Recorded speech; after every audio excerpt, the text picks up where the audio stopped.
Au sommaire de ce 8e numéro de la quinzaine du Palais, 70 sous-lieutenants de 14 nationalités, ils ont été baptisés promotion Renaissance par le président du Faso, chef suprême des armées. Cette cuvée 2021 de l'Académie militaire Georges Namoiano de Pau est composée d'officiers d'actifs et des officiers spécialistes sortis de promotion à suivre dans un instant. La crise sécuritaire a fait de nombreux déplacés internes au Burkina, plus d'1 300 000 PDI à prendre en charge.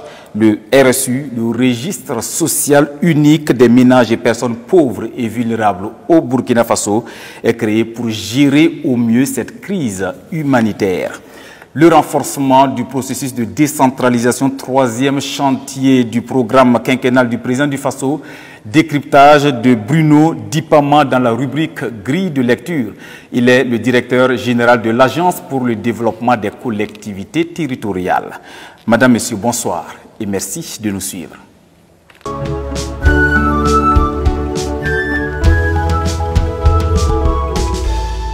Du 109 pour porter main forte aux éléments déjà au front contre l'hydre terroriste.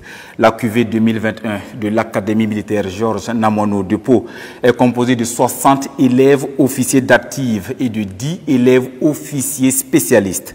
Au total, 70 impétrants, dont 22 stagiaires du pays ami. Retour sur le cérémonial de port d'épaulettes de cette promotion baptisée Renaissance par le président du Faso. C'était le 28 août dernier à Pau. Mathias Drabo, Lassane Ouedraogo et Mawa Yen reportage. Ils sont 70 nouveaux officiers sortis de l'Académie militaire Georges Namoiano, prêts à défendre la patrie. Les élèves officiers d'actifs de la 20e promotion et les élèves officiers spécialistes de la 11e promotion de l'Académie Georges Namoiano ont été déclarés dignes de porter les épaulettes de sous-lieutenant par le président du Faso, chef suprême des armées. Baptisée promotion Renaissance, cette cuvée de l'Académie militaire Georges Namoiano compte 60 officiers d'actifs, dont 22 venus de pays amis et 10 officiers spécialistes. Pour le président du Faso, ces jeunes officiers qui viennent renforcer le commandement constituent un apport important aux forces armées nationales dans le cadre de la lutte contre le terrorisme. Nous avons eu beaucoup de fierté à entendre ces jeunes officiers qui se sont engagés solennellement à défendre la patrie, à défendre le peuple burkinabé jusqu'au sacrifice suprême. Je voudrais ici et maintenant rendre hommage à toutes ces personnes, les forces de défense et de sécurité qui sont tombées, les civils qui ont perdu la vie au cours de cette lutte contre le terrorisme. Pour le délégué de la promotion, après 2 ans de formation pour les élèves officiers d'actifs et 9 mois pour les élèves officiers spécialistes, ils sont désormais prêts à faire face aux nouveaux défis sécuritaires qui se posent à nos pays. Nous tâcherons d'être à la hauteur et de défendre les couleurs de cette noble et prestigieuse école, en apportant notre touche à la lutte contre le terrorisme et à la sécurisation de nos frontières, de nos populations et de leurs biens. Le chef d'état-major général des armées a appelé les impétrants à être des officiers exemplaires et à servir avec loyauté et discipline la nation.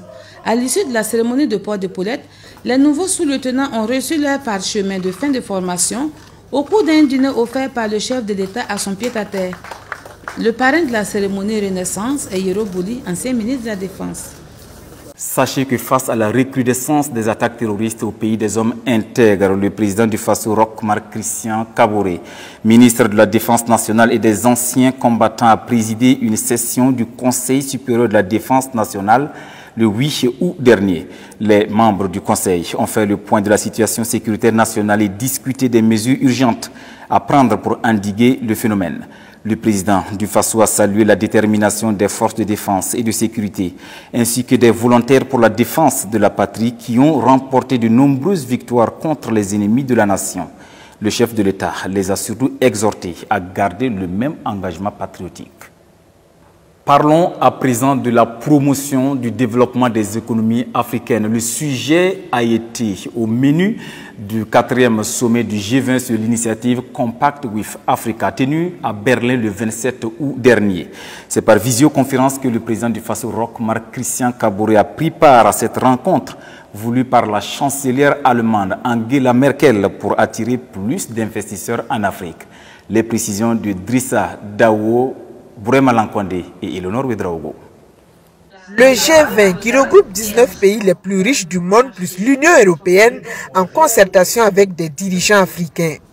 Il s'agit de la 4e rencontre de l'initiative Compact with Africa, portée par la présidence allemande. Une initiative à laquelle le Burkina Faso est partie prenante avec le président du Faso, Roch-Marc Christian Kaboré.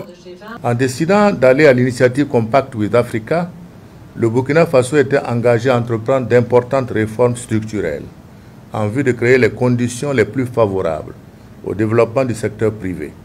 Dans la perspective de consolider les acquis des réformes déjà entreprises et de promouvoir le développement, le gouvernement du Burkina Faso a adopté le 30 juillet 2021 le Plan national de développement économique et social 2021-2025.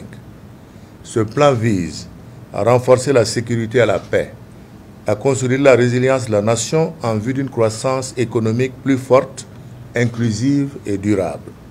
Et justement, le président du Faso a saisi l'occasion de ce rendez-vous pour inviter les partenaires et amis du Burkina à la rencontre de Bruxelles sur le financement de ce nouveau référentiel de développement courant novembre 2021.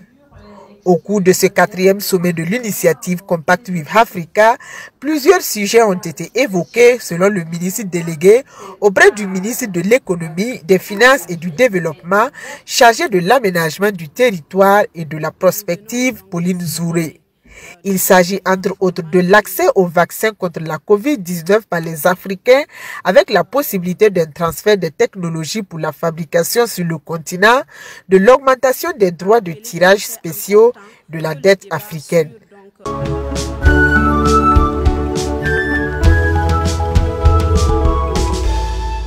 À présent, feuilletons le carnet d'audience du président du Faso. Roch-Marc Christian Kaboré a reçu plusieurs personnalités au cours de cette quinzaine. Coopération, économie, eh bien, il a été question de développement. La synthèse de ces audiences avec Mathias Drabo, Rodrigue Boro, Drissa Dawo, Rabalian Paul Ouedraogo et Mawa Yen. Le président du Faso, Roch-Marc Christian Kaboré, a accordé une audience au directeur général du FAGAS, le Fonds africain de garantie et de coopération économique Ngeto Taraina Yambaye. Il est venu rendre compte du fonctionnement du fonds au chef de l'État qui, à l'occasion, lui a donné des orientations pour la mise en œuvre du plan stratégique quinquennal 2021-2025 du FAGAS. Le FAGAS a déjà garanti plus de 30 milliards de francs CFA qui ont permis de mobiliser 90 milliards de francs CFA pour le Burkina Faso.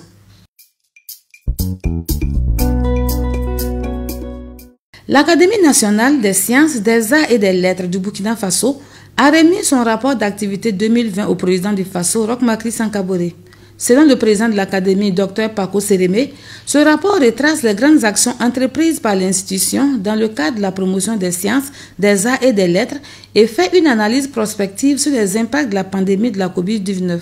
Dr Sérémé a aussi annoncé la tenue prochaine d'une séance académique solennelle avec le chef de l'État sur la question de l'exploitation aurifère dans notre pays, ses conséquences au niveau environnemental, de la sécurité alimentaire, sociale, économique et sanitaire.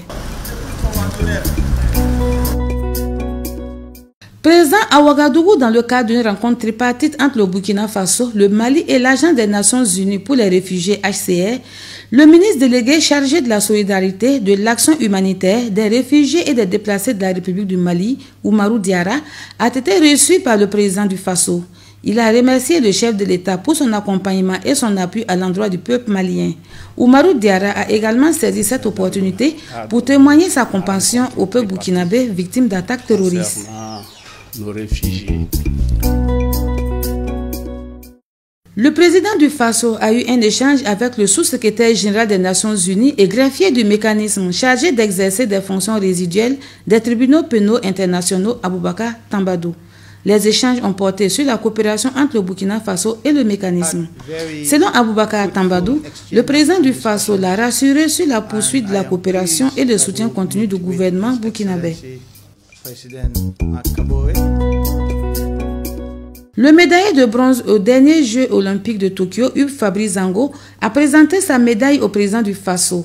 Il a remercié le chef de l'État pour son inestimable soutien qui a contribué à son exploit lors de cette compétition. Hugues Fabrice Zango, qui a ensuite soumis un projet au chef de l'État, lui a promis de remporter une médaille d'or aux prochains Jeux olympiques qui se tiendront en 2024 à Paris. Donc, on est aussi venu lui. Le président du Faso a accordé une audience au chef de la mission résidente au Burkina Faso de la Banque ouest-africaine de développement BOAD en fin d'émission, Reine Broum Aïeva. Selon Mme Broum Aïeva, le partenariat entre le Burkina Faso et la BOAD se porte bien avec des résultats fort appréciables. Selon elle, environ 614 milliards de francs CFA ont été injectés dans des projets de développement au Burkina Faso en 26 ans de partenariat. Du gouvernement burkinabé. Les nouveaux membres de la CENI, la Commission électorale nationale indépendante chez le président du Faso. Cette audience a permis à la nouvelle équipe de la CENI, conduite par son président Élisée Ouedraogo, de se présenter au chef de l'État. Le président de la CENI en a profité pour demander le soutien et l'accompagnement du président Roch Marc Christian Kaboré, à qui il a également soumis les doléances pour la réussite de la mission de la CENI.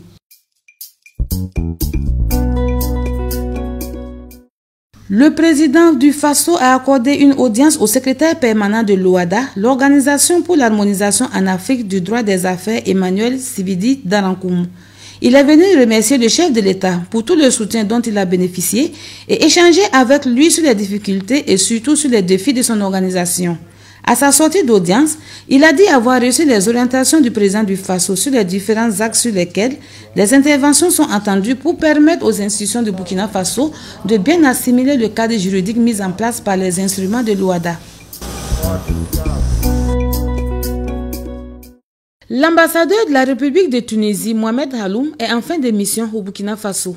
Avant de quitter notre pays où il a passé plus de 4 ans, ce premier ambassadeur tunisien avec résidence à Ouagadougou est venu faire le point de la coopération avec le président Roch Marc Christian Kaboré.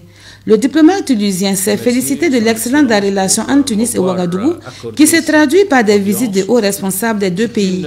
Mohamed Haloum espère que la commission mixte de coopération qui va se tenir à Ouagadougou permettra d'évaluer la coopération, d'élargir et de signer d'autres accords.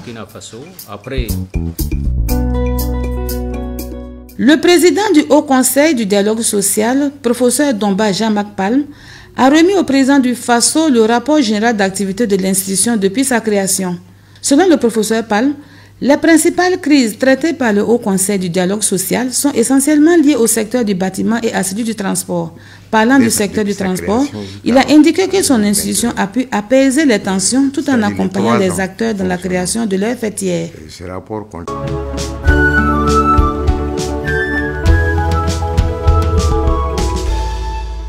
Dans les dossiers du Conseil, nous nous intéressons au RSU, le registre social unique des ménages et personnes pauvres et vulnérables au Burkina Faso. Le décret portant création, organisation et fonctionnement du RSU a été adopté le 29 juillet dernier en Conseil des ministres. Nous en parlons avec le ministre de la Femme, de la Solidarité nationale, de la Famille et de l'Action humanitaire. Il sera également question de la problématique des personnes déplacées internes et des efforts consentis par le gouvernement pour leur prise en charge. Explication de Hélène Marie-Laurence Ilboudo-Marchal. Le registre social unique, communément appelé RSU, est un système d'information unique permettant d'identifier à partir des variables socio-économiques des ménages pauvres et vulnérables potentiellement éligibles au programme de protection sociale et de lutte contre la pauvreté. Ce registre social permettra d'aider, d'identifier les personnes, les vrais bénéficiaires et permettra à l'État d'avoir un seul registre où tous les acteurs multisectoriels de l'État viendront prendre ces personnes pour les accompagner, bien entendu, dans un temps bien déterminé et pour qu'ils sortent de la vulnérabilité et qu'ils soient acteurs du développement. Les derniers chiffres que le CONASUR a publiés faisaient état de plus de 1 300 000 personnes déplacées internes, réparties en 16% d'hommes, 22% de femmes et 60% d'enfants. Et l'ensemble représente à peu près plus de 6% de la population. Cela est énorme. Depuis cette menace terroriste et la réponse humanitaire qui se fait de plus en plus accrue, nous avons, avec les partenaires techniques et financiers, élaboré un plan de réponse. Il y a eu le plan de réponse 2020, maintenant le plan de réponse 2021, qui est actualisé à mi-parcours tout le temps pour voir les chiffres selon la mobilité des personnes. Et aujourd'hui, c'est sur cette base que tous les acteurs humanitaires s'appuient pour avoir une réponse humanitaire. Nous avons des besoins alimentaires parce que les gens ils ne peuvent plus cultiver et selon le déplacement, nous devons répondre à cette détresse alimentaire. L'abri, parce que c'est des gens qui viennent d'un mouvement de masse et ce mouvement de masse, ils n'ont rien emporté. Donc, il y a les ustensiles de cuisine, les abris, et enfin l'accès aux soins de santé qui restent des priorités pour ces personnes. La réponse humanitaire est focalisée sur l'urgence parce que le nexus humanitaire que nous avons au Burkina Faso se base sur 3 éléments. Le premier élément, c'est l'urgence. C'est quoi l'urgence? L'urgence, c'est quand les populations se déplacent, qu'est-ce qu'on fait en premier? La deuxième phase, le prélèvement. Le prélèvement, c'est quoi? C'est pouvoir faire un enregistrement présentiel. Et enfin, c'est ce qu'on appelle le relèvement, c'est de quand la situation est stable, soit dans la zone de départ ou dans la zone de l'accueil ou dans la zone identifiée par les personnes déplacées, les réinstaller dans leur zone. L'intérêt premier du registre social, c'est d'aider des personnes pauvres et vulnérables à la réponse de la résilience des populations. Donc, ça nous permettra de les accompagner et d'adapter cet accompagnement par type de besoins. Donc, et ce registre social, enfin, est un instrument multisectoriel. Ça veut dire tous les autres sectoriels, y compris les sectoriels de développement, tels que les ressources animales, l'agriculture, l'eau et la santé, pourraient aussi travailler avec ces mêmes personnes. Qu'il n'y ait pas des registres multiples et que chacun travaille selon son saut d'humeur ou selon son canevas. Et cela, enfin, permettra de moins politiser le social. Je veux bien préciser que ce registre n'est pas de pérenniser les personnes dans leur vulnérabilité. Ce n'est pas que les gens vont s'asseoir pour dire « oui, l'État va venir tous les jours ». Non, il y aura un contrat de société entre nous et ces personnes dans un délai parfois de 3 ans pour voir comment ils doivent sortir de cette vulnérabilité. Et au bout de 3 ans, nous faisons le point. Et au fur et à mesure, normalement, des gens devraient sortir et d'autres personnes devraient rentrer. Et la périodicité de renouvellement de ce registre se fera sur les 3 ans. Je voudrais vraiment demander aux populations beaucoup plus de discernement dans l'information que nous envoyons au niveau de l'humanitaire. Il est important que l'humanitaire ne soit pas politisé, parce que nous avons des principes humanitaires que tout humanitaire devrait suivre.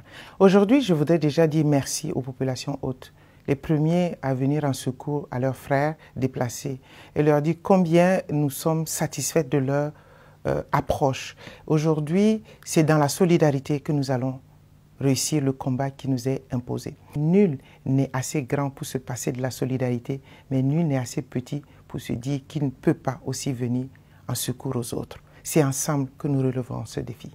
Le ministre en charge de l'action humanitaire sur des propos recueillis par Drissa Daou, Mathias Drabo, Moumouni Yameogo et Jérémy Sié Koulibaly.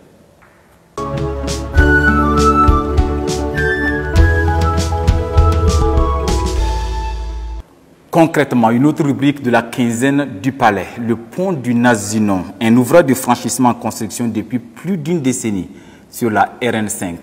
Principale route d'approvisionnement à partir des ports de Téman et de Takoradi au Ghana. C'est plus de 2 milliards de francs CFA qui ont été mobilisés pour achever les travaux de cet important ouvrage sur instruction du président du Faso Roch, Marc-Christian Kaboré. Fin de calvaire donc pour les usagers. C'est un sujet de Drissa Daou et Moumini Yameogo.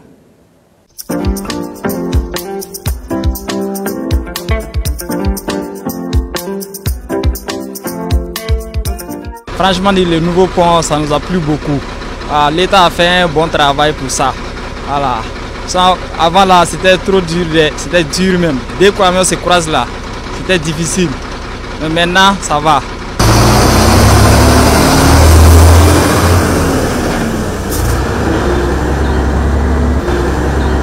Le nouveau pont c'est propre. Ouais.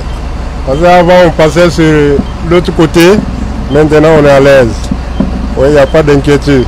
C'est très bien.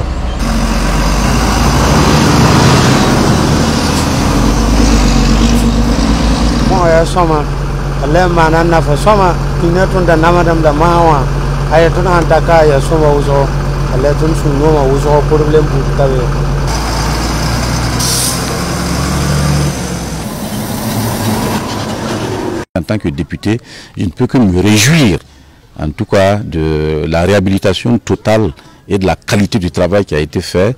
Et au nom des populations, je voudrais une fois encore tirer mon chapeau au chef de l'État qui a respecté donc ses engagements.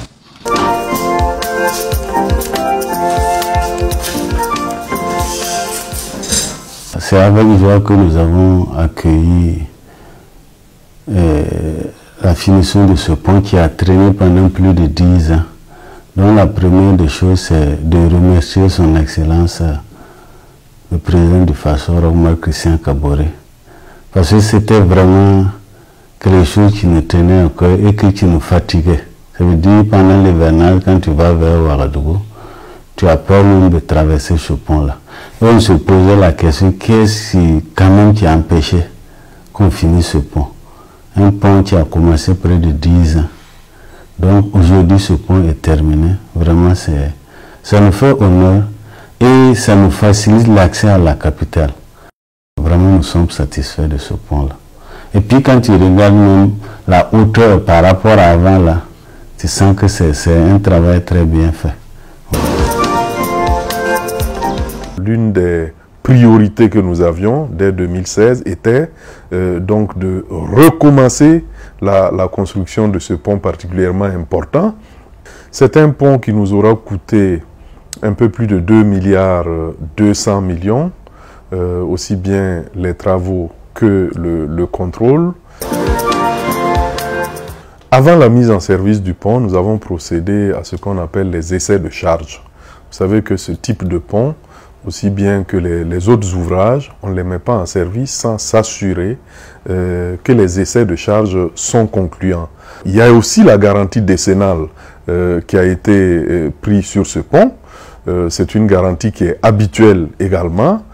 Nous pouvons quand même assurer que c'est un pont conçu pour durer, à l'image des autres ponts de sa catégorie que nous avons sur les différentes routes nationales.